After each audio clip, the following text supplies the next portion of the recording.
Hello WhatsApp guys, আজকে কি হয়েছে জানো? ছোট বোন আমাকে চ্যালেঞ্জ করে বসেছে মূলা খাওয়ার জন্য।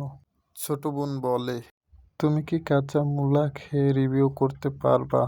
তুমি যদি আমাদের ক্ষেত থেকে কাঁচা মূলা তুলে খেতে পারো তাহলে তোমাকে 1,000 টাকা দেবো। তারপর আমি এ কথা শুনে তো আমি খুব খুশি হয়ে গেলাম, কেননা সারা জীবন ছোট বোন বড় ভাইয়ের কাছ থেকে টাকা নিছে।